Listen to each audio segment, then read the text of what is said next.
This is the International Space Station. It orbits the Earth 16 times a day, 250 miles up. It's where astronauts from more than a dozen different countries have been living since the year 2000, mostly Russians and Americans. And for the last 10 years, basically the only way anyone got up or down was in a Russian Soyuz. At least in space, countries like Russia and the US depend on each other.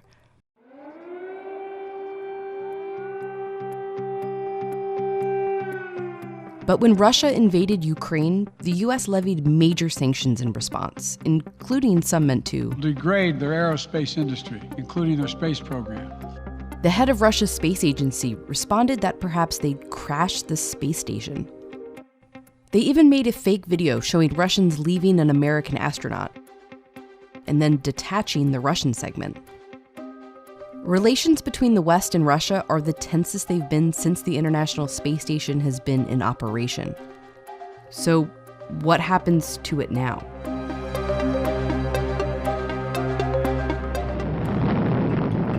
During the Cold War, the US and the Soviet Union were in the space race. Who could develop the technology to reach the stars first? But space is also where the two countries have tried to get along. After the Soviet Union launched the first satellite and put the first man into space, but before the US landed on the moon, there was actually talk of going to the moon together. The cold reaches of the universe must not become the new arena of an even colder war. It actually ended up being something discussed in Congress. Of course, that was where it then fizzled out, but I think it was important that these discussions took place. It led to the two countries eventually collaborating on a compatible docking system, even joined spacecrafts in 1975. The handshake was a symbol of we see each other as equal partners in this. We recognize and respect each other, at least here in space. Soon after, the US would begin its space shuttle program, bringing astronauts and satellites into space in reusable shuttles. And the Soviet Union would create the first modular space station, Mir, where cosmonauts could live long-term.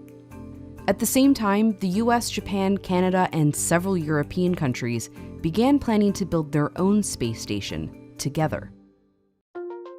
But after the Soviet Union fell and the Cold War ended, the US and Russia began peace talks. One of the first things they agreed to was collaboration in space. Soon, US shuttle astronauts docked with Mir, Russian cosmonauts joined shuttle launches, and liftoff of Discovery on a bold new era of spaceflight between the United States and Russia. And Russia was added to the joint station plans. Instead of building weapons in space, Russian scientists will help us to build the International Space Station. The first parts of the space station went up in 1998. It was designed to be collaborative and interdependent. It's made up of these individual modules, some controlled by Russia, some controlled by the US, along with several other countries.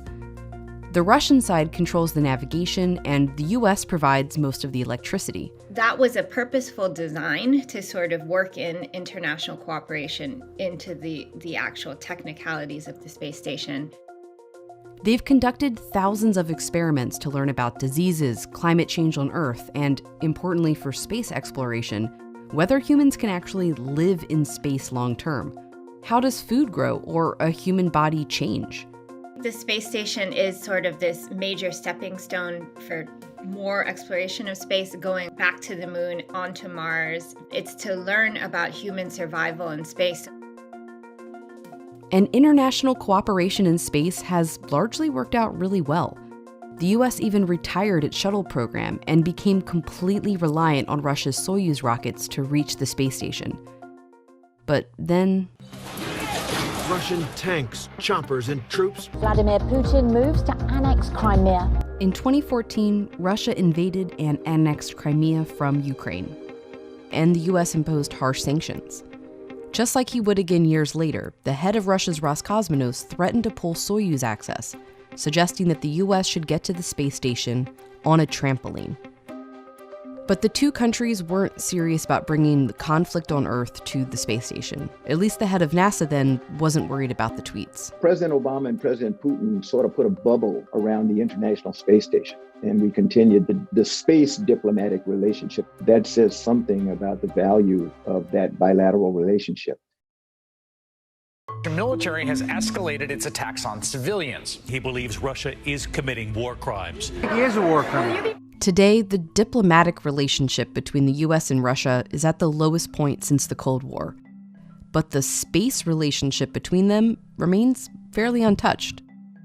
The Russians didn't leave the US astronaut behind and brought him back to Earth in a Soyuz. Touchdown. I never perceived those tweets as anything to take seriously. I just had too much confidence in our cooperation to date. They even sent a new crew of cosmonauts to the space station. People have problem on Earth, on orbit. Not like we are one crew. For now, the space station continues to run, mostly insulated from the geopolitical problems on Earth, just as it was designed. Emphasis on for now. The truth is, the space station is old. It was only designed to last until 2015. And while the countries have agreed to continue operations several times, right now, that agreement only goes until 2024. The US wants to extend until 2030. Russia has yet to sign on. But even if they do, the two countries have different plans in space in the future. Private companies are planning to build their own space stations in the coming decade. NASA wants to depend on those. They're focused on developing the Artemis program, going back to the moon, establishing a presence there, and eventually traveling to Mars in collaboration with other countries, with two notable exceptions. Russia is currently planning and building its own space station. So is China, who plans to finish their station already in orbit this year.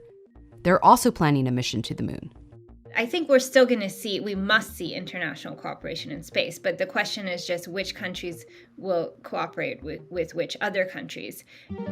As for the International Space Station, if Russia doesn't participate after 2024, things they currently control, like navigation, could be designed on the US side, likely with the help of private companies like SpaceX.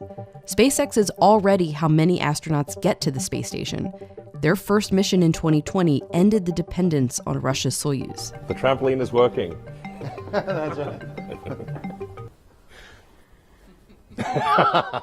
right. Yeah, it's the inside joke. Inside joke, yeah. The International Space Station is really one of the best examples in history of human cooperation. It can represent the best of humanity. The war in Ukraine may hasten the end of the space station, but that end was already planned. What it really threatens is the future of these countries finding common ground in space. My hope is that these type of connections can be maintained and serve as a path forward to try to find that common ground that we need so desperately to find peace.